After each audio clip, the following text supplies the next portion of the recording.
우리 아이들이 많은 모든 인간은 다양하게 이제 태어나잖아요. 그러면은 우리가 ability, disability, 그러니까 장애가 있든 없든 뭐 키가 작든 크든 예쁘든 안 예쁘든 뭐 아무튼 그 다양한 인간들이 태어나는데 그 인간의 생김새라든지 키라든지 그다음에 뭐 남자 여자 뭐 이렇게 태어나는 이 모든 것들 속에 우리가 이제 장애도 그 이 중에 이제 일부를 보는데 우리가 보통 이제 장애는 조금 더 이렇게 스트릭트 하잖아요. 장애를 우리가 이제 얘기를 할 때. 그러면은 뭐 보통 남자나 여자나 뭐 그다음에 인종의 다른 뭐 키가 다른 거, 몸무게가 다른 거 이 모든 것들은 자연스럽게 받아들이는 거에 비해서 이제 장애는 조금 이제 다른 시각으로 우리가 보는데 어 가장 우리가 이제 금지해야 될 게 사실 동정의 눈으로 이제 장애를 보는 거잖아요. 그럼 영어로 얘기를 할 때 우리가 심파티와 엠파티가 있는데 심파티와 엠파티는 이제 우리가 비슷한 것 같은데 좀 다르거든요. 그러니까 심파티는 좀 더 어떻게 남을 동정하고 어려운 사람을 보면 마음이 아프고 불쌍하게 생각하고 막 이렇게 하는 게 이제 심파티고요. 그다음에 그게 이제 우리가 그래서 많은 그 기부도 하고 그다음에 이렇게 다른 나라에 사는 그 어려운 아이들 아프리카나 뭐 이런 데 아이들에게 이렇게 기부하고 그런 봉사 활동을 하고 이런 그런 모든 것들은 이제 그런 관점으로 보지만 또 다른 한편에서 우리가 엠파티라는 게 있는데 엠파티는 뭐냐면 이제 마음이 움직이는 거거든요. 우리의 정서가 움직이는 거예요. 그래서 주로 남의 마음을 많이 헤아리고 남의 어려움을 헤아리고 그다음에 저 사람이 저런 문제가 있어서 굉장히 불편하겠구나 하는 그거를 우리가 이제 엠파티라고 그러는데 이 엠파티를 선생님들은 절대적으로 이제 엠파티가 있어야 되거든요. 심파티하고는 달라요. 심파티는 다시 얘기하지만은 어려운 사람에게 무슨 문제가 생겼거나 슬픈 일이 생기거나 이제 이렇게 할 때 이제 나오는 마음이지만 엠파티는 꼭 그런 어떤 그런 심적인 어떤 다른 사람을 위한 그런 어떤 동정적인 마음보다는 그 사람의 마음을 헤아리는 거예요. 그래서 선생님은 반드시 그 마음이 있는 사람이어야 돼요. 그러면 선생님들이 그런 마음이 없는 사람, 아이들의 마음을 헤아리지 못하고 가장 쉽게 얘기를 해서 부부 사이에 남자와 여자가 있잖아요. 그러면 뭐 남자와 여자가 있든 간에 아무튼 같은 성이 살든 간에 이제 미국에는 같은 성끼리도 결혼한 사람들이 많고 또 저하고 우리 저기 뭐야 과에서 가장 친한 교수도 이제 레즈비언이거든요. 그러니까 그런 어떤 관점들이 이제 굉장히 그 친구가 저에게 그런 어떤 그 다름에 대한 거를 굉장히 심플하게 이제 정리를 해줘서 물론 이제 뭐 이런 이야기를 하면은 이제 끝도 한도 없지만은 제 친구가 저에게 정의해 준 거는 이제 그 친구하고 제가 처음에 그렇게 가깝지 않았지만은 그 친구가 저에게 해준 자기의 관점은 삶을 살아가는 데 있어서 누구와 같이 살고 싶으냐의 문제라는 거예요. 그래서 그 친구는 여자를 선택했다. 이제 같은 여자인데 여자를 선택했다. 그래서 그러고 나니까 제 복잡한 머리가 굉장히 심플하게 정리가 되더라고요. 이제 뭐 다른 거 이제 뭐 관련된 것들 모든 것들을 이제 다 떠나서 그랬었는데 어, 아이들도 이제 우리가 관점으로 봤을 때 그 엠파티라는 거는 선생님들이 이제 부모도 마찬가지고 엠파티가 없으면 어떻게 돼요? 이제 마음 읽기가 안 돼요. 그래서 우리가 이제 영어로 얘기를 하면 theory of mind라 그러지만은 그게 이제 마음 이론이라는 것이 뭐냐면 상대방의 이제 마음을 읽는 거거든요. 그러면 상대방이 제스처를 했을 때 웃을 때 저 사람 기분 좋구나, 인상을 쓸 때 저 사람 뭔가 기분 나쁜 일이 있구나, 아니면 짜증난 얼굴을 할 때 짜증나는 일이 있구나, 아니면 슬픈 얼굴을 할 때 슬프구나. 그러면 짜증난 얼굴과 슬픈 얼굴을 아이가 이렇게 구별할 수 있고 기분 좋은 얼굴을 구별할 수 있고 그러면 어떻게 해요?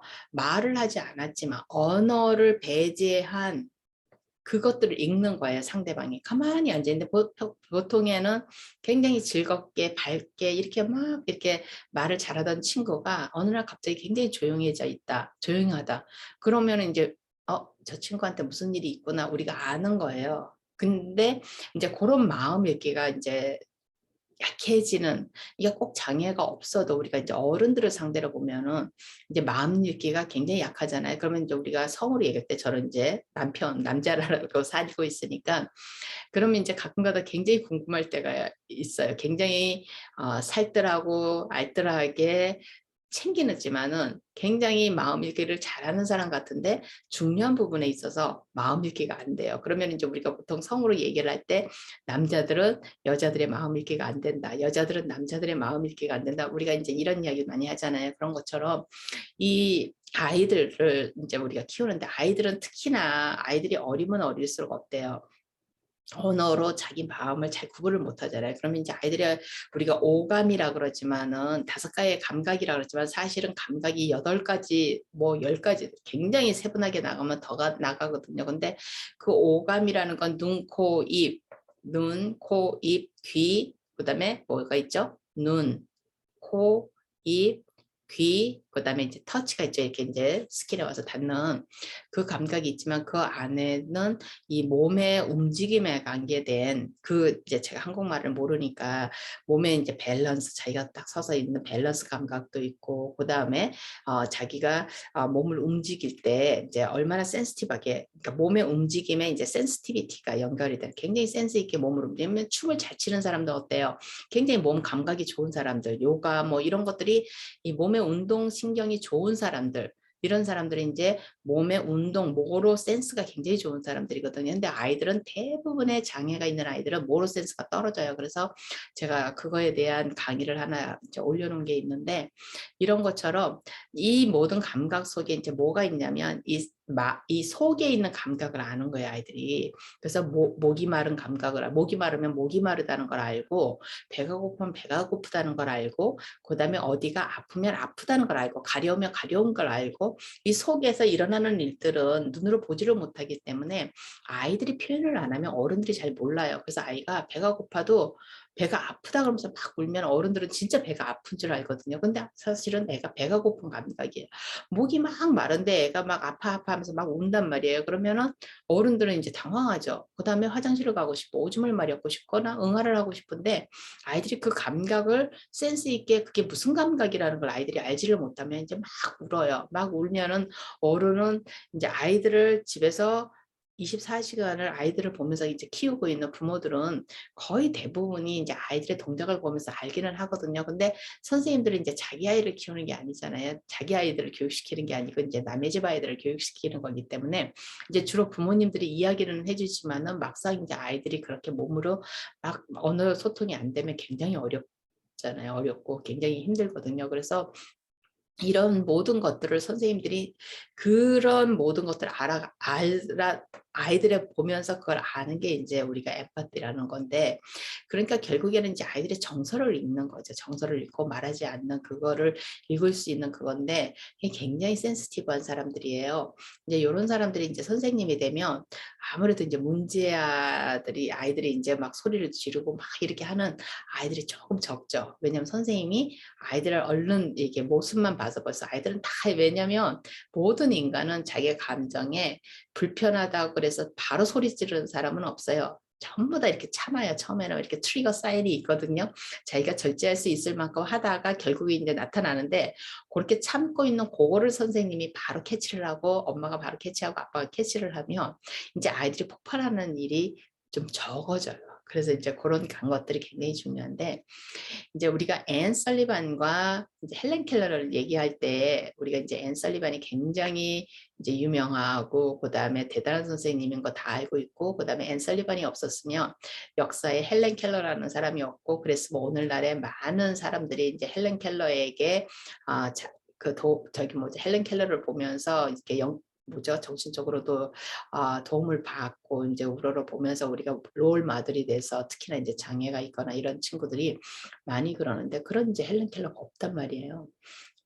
그러면 이제 저는 이 앤 설리반과 헬렌 켈러의 이야기를 이제 가끔 제가 이제 수업에서 저희 이제 교사가 될 친구들한테 하는데 과연 앤 설리반이 왜 이 무슨 선생님의 롤마들 같은 그런 모습으로 됐을까? 왜냐하면 처음에 헬렌과 앤 설리반이 만난 그 장면이 이제 영화에 나오는 거 보면 굉장히 과격하잖아요. 과격하고 와 남의 집 아이를 부모가 보는 앞에서 저렇게까지 할 수 있을까 대단하다 막 이런 생각이 들 정도로 그러면 지금 미국에서는 절대로 그런 선생님이 받아들여지지 않거든요. 한국도 이제 점점 그렇게 돼가고 있고 그럴 거라고 저는 생각하고 있는데 근데 부모 앞에서 그렇게 이제 앤 설리반이 했단 말이에요. 그러면 그 전에 죄송해요. 저기 헬렌 켈러에게 그러면 그 전에 헬렌 켈러에게 이 부모가 이제 우리나라 말로 하면 양반집이었잖아요. 그러니까 어느 정도 이제 재산도 있고 이렇게 좀 사회적으로 하이 클래스였기 때문에 선생님들을 그 당시에 이제 선생님들을 모실 때 그냥 무슨 베이비시터 같이 뭐 약간 교육을 덜 받은 뭐 이런 사람들을 모신 게 아니라 다 자격증이 있는 사람들을 이제 불렀을 거란 말이에요. 앤 설리반도 이제 자격증이 있었잖아요. 눈 안 보이는 애들, 귀 안 들리는 애들 이런.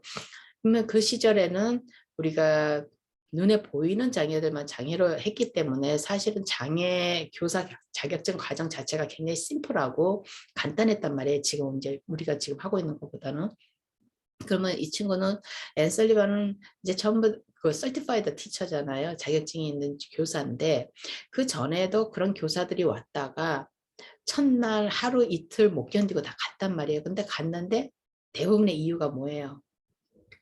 간 이유가 헬렌의 부모가 굉장히 무슨 디맨딩을 하면서 막 그냥 그런 사람이 아니고 헬렌의 행동 때문에 갔잖아요. 헬렌이 굉장히 과격하고 아이가 굉장히 거칠고 그다음에 뭐 바이올런트하다는 거 그런 그 모습이 이제 다 그 어른들이 아이 하나를 감당을 못해서 한 하루나 이틀 정도 이제 좀 해보다가 도저히 나는 아니야 나는 맞지 않아 이러고서는 이제 다들 갔단 말이에요. 이 아이 그러면 이 선생님들이 가면서 내가 정말 실력이 안 돼서 죄송해요.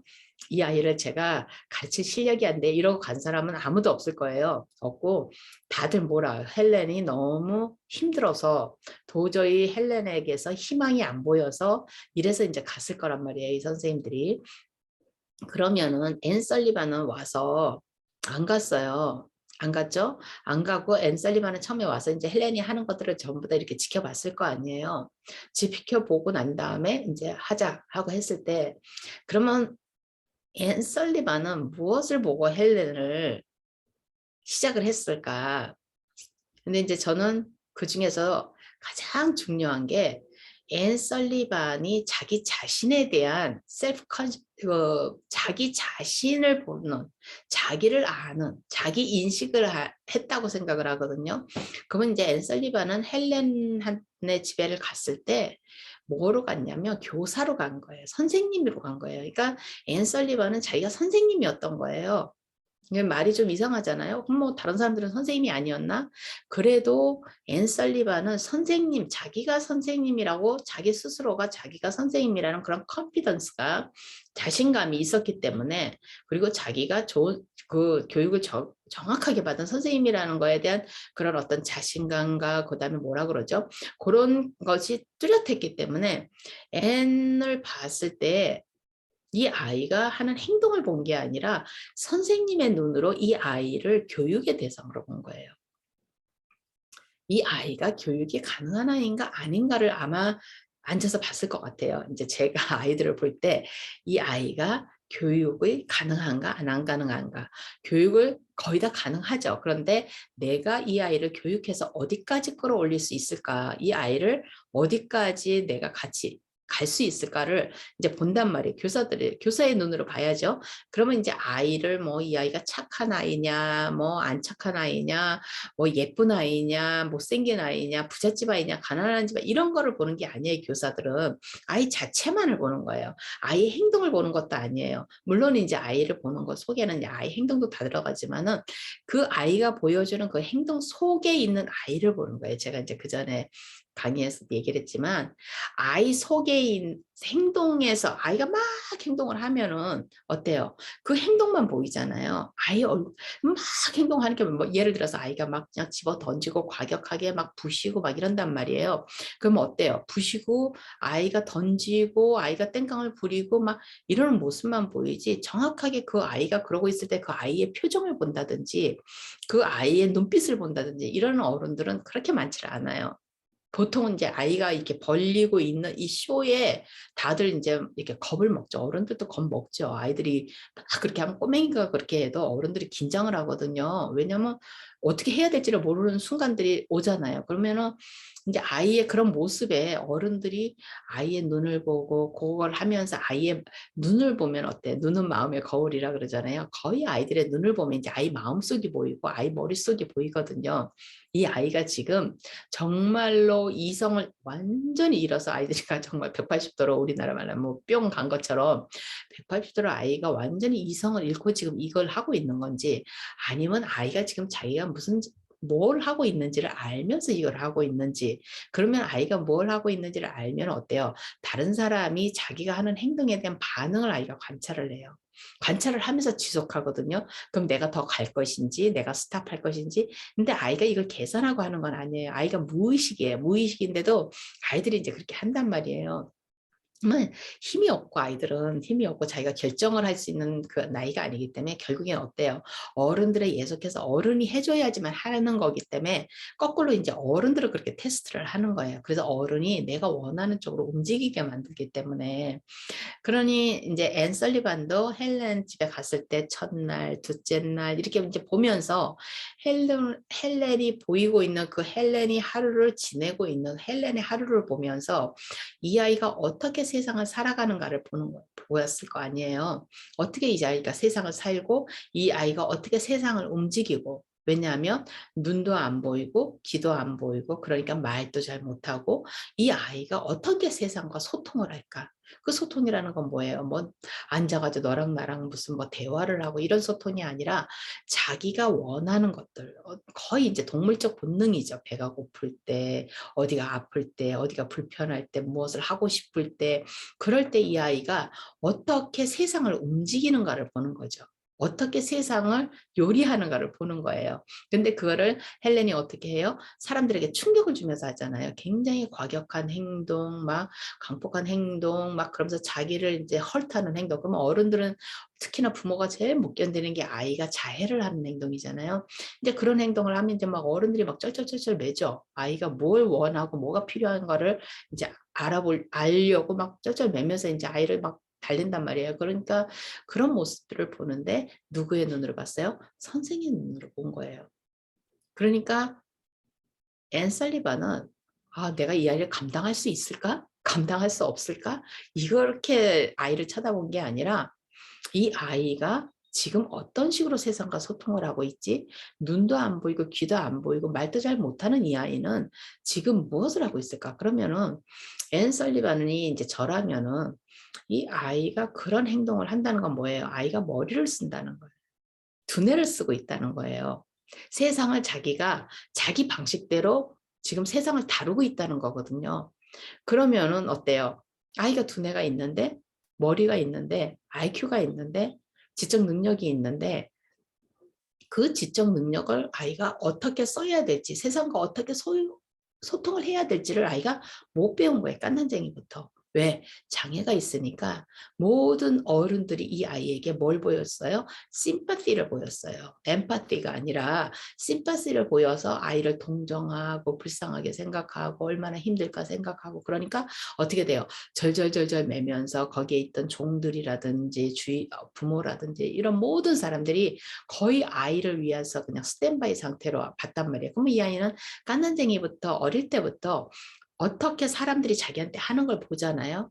그렇게 보니까 자기가 그렇게 힘들게 행동을 하면 어른들이 좀 더 관심을 가지고 좀 더 자기에게 관심을 갖고 좀 더 자기가 원하는 걸 들어주고 이런 것들을 이제 어릴 때부터 배웠단 말이에요. 그러니까 소통하는 법을 못 배운 거예요. 그럼 아이가 처음에 그렇게 가격하게 울면서 소통을 한다든지 땡깡을 부리면서 소통을 한다든지 무언가를 집어 던지면서 소통을 했을 때 부모가 그걸 딱 잡고 세상과는 이렇게 소통하는 거야. 너가 눈도 안 보이고 귀도 안 보이지만은 이렇게 소통하는 거야 하고 하는 거를 가르쳐 줬으면은 아이가 그걸 배웠을 텐데 한 번도 부모가 가르쳐 줄 생각을 안 한 거예요. 못 한 거예요. 왜? 아이가 장애가 너무 심하기 때문에 아이가 배울 수 있는 아이라는 생각을 아마 못 했을 거예요. 그죠? 그러면 부모도 애가 배울 수 있다는 생각을 못했고 당연히 부모가 안 하면 뭐 옆에서 시중 들고 있는 이런 종들은 당연히 못하죠. 근데 앤 설리반은 그 모습을 보면서 이 아이가 세상과 어떻게 소통하는가를 본 거고 이 아이가 세상과 소통을 하는데 아이가 세상과 소통을 못하고 자기가 장애가 있으니까 한쪽 구석에 가서 가만히 앉아있고 얌전하게 앉아있고 그러면서 주는 거나 먹고 이렇게 하는 게 아니라 자기가 먹고 싶은 걸 먹고 자기가 하고 싶은 걸 하고 이렇게 세상과 싸우면서 자기가 그렇게 했단 말이에요. 그래서 다른 사람을 꼼짝을 못하게 하면 엄청난 파워잖아요. 그래서 이제 앤 살리반이 그걸 보면서 아, 이 녀석 가르칠 수 있겠구나. 하게 되겠구나. 그죠? 그리고 어떤 방식으로 하면 되겠구나. 아, 결국엔 이 아이는 아직까지도 어떤 지적 호기심이라든지 이런 거에 대한 거를 아직 한 번도 못 느꼈구나. 머리가 있는 아이인데 이 세상에 무엇가 있다는 걸 아직도 못 느꼈구나. 그냥 어떻게 해요? 그 동물적인 인스팅트만 가지고 여태까지 살았던 거예요. 자기 생존을 위해서. 그래서 앤 살리반이 이 아이하고 처음에 했던 게 뭐예요? 처음에 했던 게 이제 물이라는 거잖아요. 물이라는 컨셉을 가르쳐 줬는데 뭐 물을 가르쳐 줘야지 해서 가르쳐 준 건 아니죠. 그냥 우연한 기회에 그 사분간이 왔을 때 이제 그걸 알려준 거예요. 그걸 알려주는데 처음에는 막 거부하고 막 그냥 반항하고 막 이렇다가 뭘 배웠어요. 헬렌이 딱 느낀 게 기적 같은 거를 느낀 거예요. 아, 이게 다르구나. 결국에는 뭘 한 거예요? 헬렌 켈러의 지적 호기심을 자극한 거예요. 그 지적 호기심을 뭐를 통해서 아, 할 수 있겠구나 하는 그 무의식이지만 아이가 내가 할 수 있겠구나 하는 어떤 그 내가 할 수 있겠구나 하는 그거를 자극을 해서 결국에는 헬렌 켈러가 왜 앤 설리반은 선생님은 진짜 선생님은 어때요? 자기가 헬렌 켈러 속에 있는 보석을 본 거잖아요. 헬렌 켈러 속에 있는 아직 발달되지 않은 underdeveloped 된 그런 어떤 potential intelligence를 본 거예요. 잠재적 지능을 본 거고 지적 능력을 본 거고 잠재적 인지 능력을 본 거예요. 그러면 이제 그 헬렌 켈러 속에 있는 그 잠재적 인지 능력이 엉뚱하게 이제 행동으로 세상과 소통하면서 쓰이고 있었잖아요. 그러니까 바른 방법으로 이제 세상과 소통을 하면서 세상과 소통을 해야 아이가 배울 거 아니에요. 세상을 배울 거 아니에요. 그리고 이 세상의 이 지적 세계를 아이에게 소개를 해줄 수가 있잖아요. 그러면 이제 행동도 잡아야 되고 행동은 누가 잡아야 돼요? 선생님이 아이가 막 그렇게 행동할 때 아이를 때린다든지 아이를 막 가만히 앉혀준다든지 벌을 준다든지 이렇게 해서 잡을 수 있는 게 아니에요. 그것도 아이마다 다 방법이 다르잖아요. 그럼 똑똑한 아이들은 절대로 그렇게 해서 잡히질 않거든요. 그럼 결국은 누가 해야 돼요? 아이가 해야 되는 거예요. 똑똑한 아이 스스로가 해야 되는 거예요. 그거를 자기가 자기를 통제하고 자기가 자기를 다뤄야 되는 거예요. 그러면 뭘로 다룰 수가 있어요? 아이가 세상과 소통을 하고 세상에서 내가 할 수 있겠구나. 배울 수 있겠구나.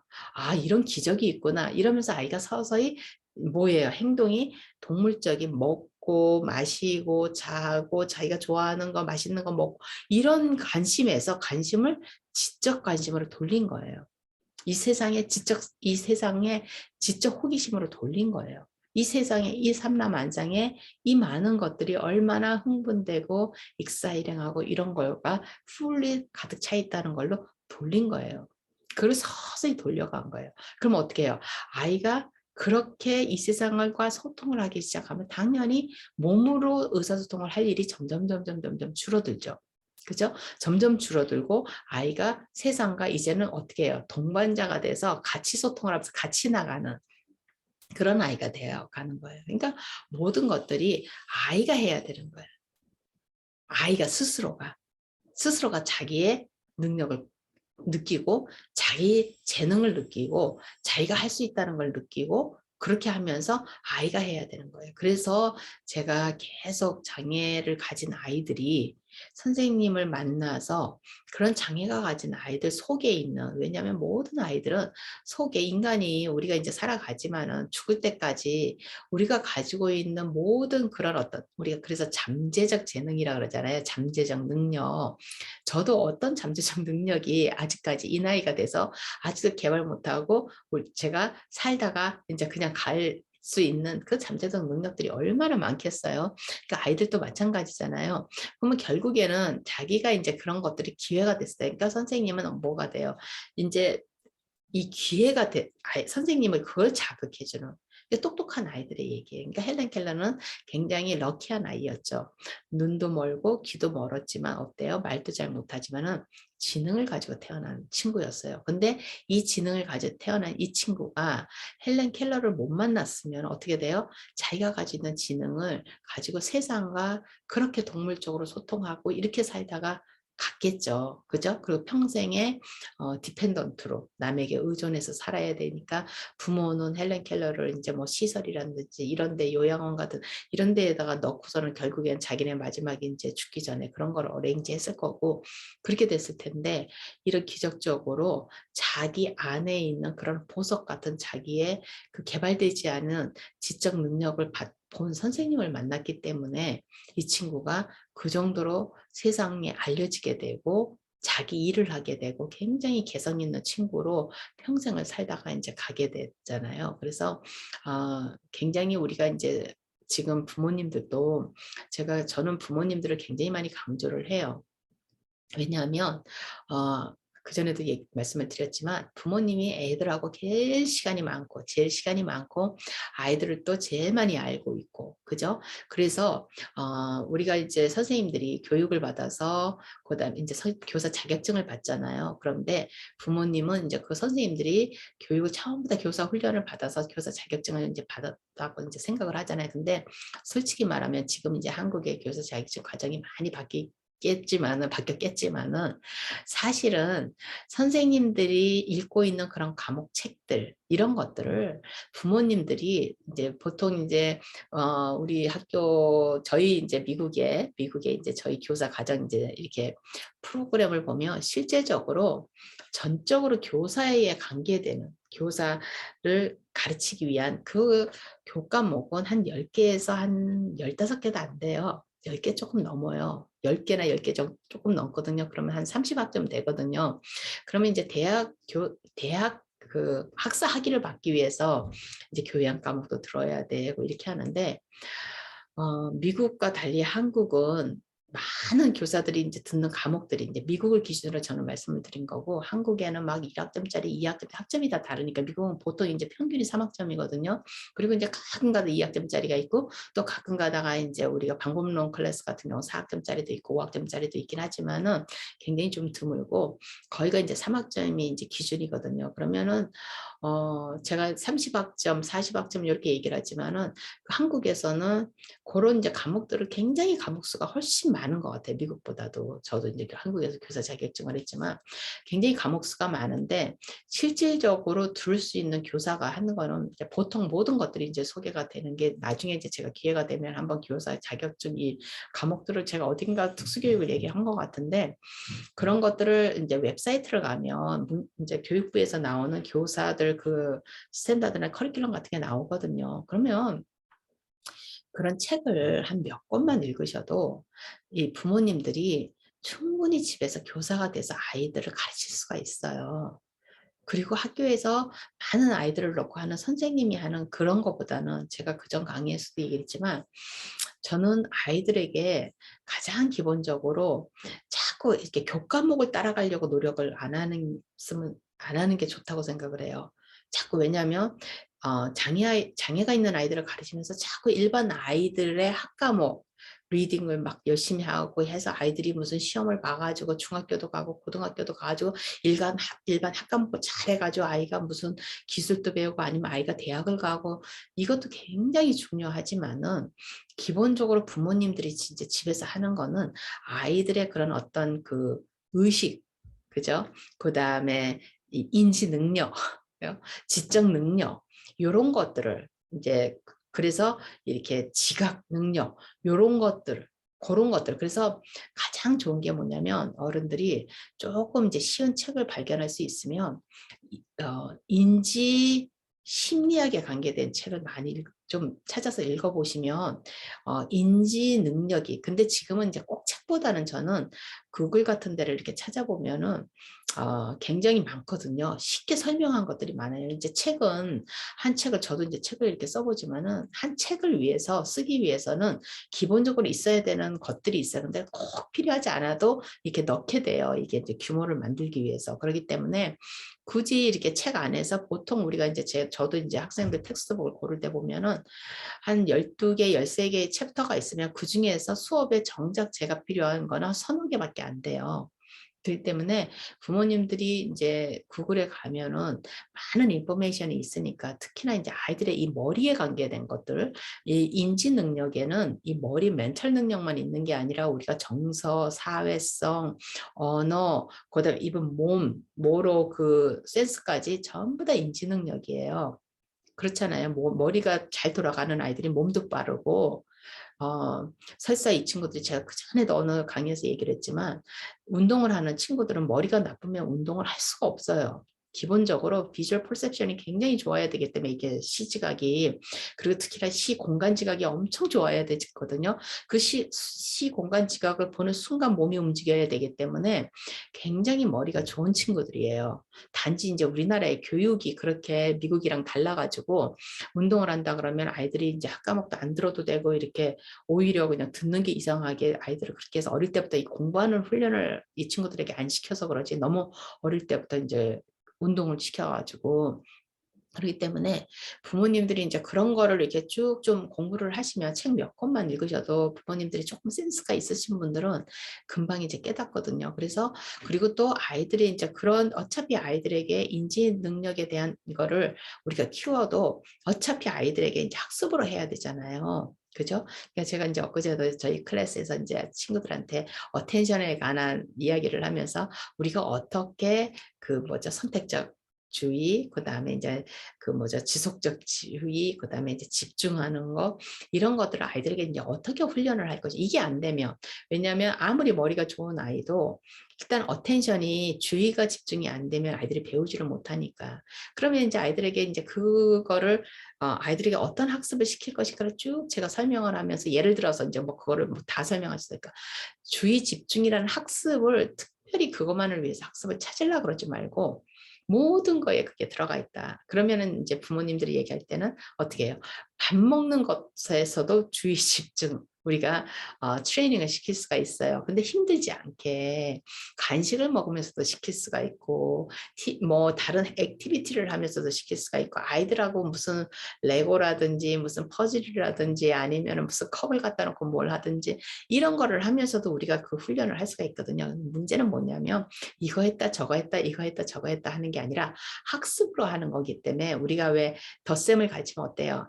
한 자릿수 덧셈부터 해서 한 자릿수 잘하면 두 자릿수 한 자릿수 그 다음에 어떻게 두 자리 가르치고 또 세 자리 두 자리 하고 세 자리 세 자리 가르치고 그 다음에 네 자리 세 자리 하고 이렇게 하잖아요. 아니면은 뭐 세 자리 한 자리 세 자리 두 자리 세 자리 세 자리 뭐 이렇게 쭉 순서대로 하잖아요. 그죠? 우리가 세 자리 세 자리 가르쳤다가 세 자리 한 자리 가르쳤다가 막 이렇게 안 하잖아요. 그러니까 순서가 중요해요. 굉장히 아주 쉬운 것부터 아주 어려운 것까지 쭉 해서 순서대로 나가야지 아이들이 지루하다 이 말은 아이들이 지루하다는 건 아이들이 못 배운다는 이야기거든요.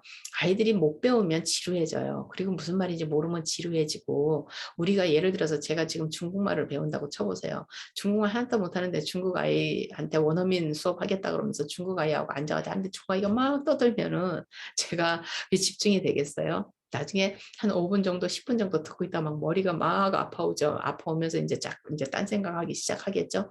그러니까 그런 것처럼 이제 아이들도 마찬가지예요. 그러니까 항상 우리가 이제 무엇을 교육할 것인가를 딱 정해놓으면 거기에 대해서 어떤 학습을 할 것인가, 그 다음에 그 학습을 어떤 순서로 어떤 학습부터 먼저 해서 어떤 학습까지 갈 것인가. 그러니까 난이도를 부모님들이 알 수 있어야 돼. 선생님들이 알 수 있어야 되듯이. 그럼 선생님들은 이제 커리큘럼이 있잖아요. 전부 다 커리큘럼이 있기 때문에 그 커리큘럼대로 이제 가르치거든요. 가르치는데 부모님들이 선생님 학교에서 하는 거 말고 부모님들이 이제 하는 거 그러면은 실제적으로도 밖에 가서 이렇게 보면 굉장히 많잖아요. 아이들에게 그런 어떤 장애가 있는 아이들, 장애가 없는 아이들, 특히나 제일 좋은 게 뭔지 아세요?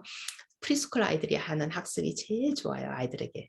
우리 장애 아이들에게 시키기가 특히나 인지 능력이 왜냐하면 아직도 발달을 하고 있는 도중이기 때문에 이 유치원에 있는 그 어린 아이들에게서 하는 학습들 그 아이들에게 하는 학습 교구들 이런 것들이 우리 이제 장애가 있는 친구들한테 그런 교구들을 가지고 시작을 하면 이게 이제 전부 다 시지각, 청지각 전부 다 해서 이제 그 우리가 말하는 센소리 그다음에 보는 거 이런 것들을 전부 다 순서대로 다 이제 발달을 시키는 거거든요. 그래서 뭐 세모는 세모 형태에 넣고 뭐 네모는 네모에 넣고 별자리는 별자리에 넣고 이런 것도 전부 다 시지각이고 그다음에 이제 시 집중이고 그러니까 비주얼 어텐션이고 이러기 때문에 이런 것들이 전부 다 아이들이 발달이 돼야지 나중에 아이들이 글자를 배우고 읽기를 배울 때 아이들이 어려움 없이 배울 수가 있어요.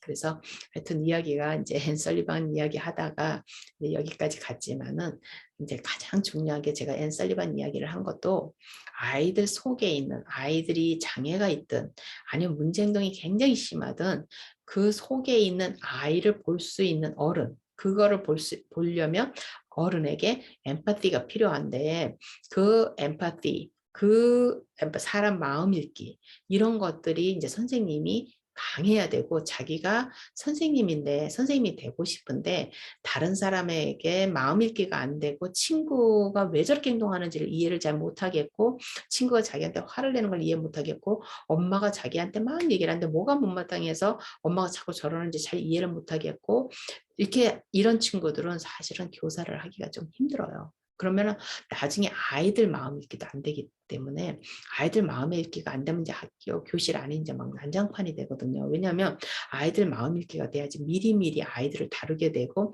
아이들의 문제 행동을 일으키기 직전에 이미 아이들의 문제점 아이들이 힘들어하는 걸 알게 되고 아이들이 힘들어하는 걸 바로 알아서 바로 해결을 해줘야지 아이들이 문제 행동으로 의사소통을 안 하기 때문에 그래요. 그래서 이제 그런 이야기들을 하다가 이제 부모님들한테 집에서 충분히 엄마 선생님이 될 수 있다, 아빠 선생님이 될 수 있다는 이야기를 오늘 드렸습니다.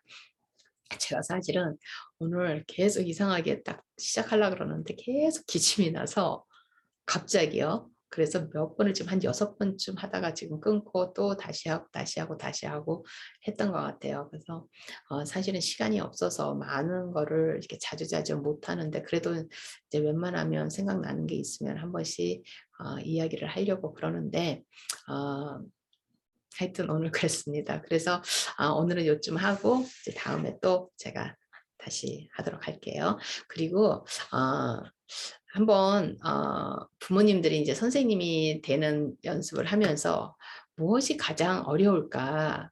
이제 부모님들이 뭐 대학을 나오신 분들도 계실 것이고 대학을 아직 안 나오신 분들도 계실 것이고 전공도 다 다르고 저기 좋아하시는 것도 다르고 그렇잖아요. 그래서 부모님들이 한번 선생님 되기를 한번 이렇게 생각해 보시면서 무엇이 가장 힘들 것 같은지 한번 생각해 보세요. 그래가지고 그거에 대한 이야기를 남겨주시면 제가 또 다시 한번 거기에 대한 이야기를 하겠습니다.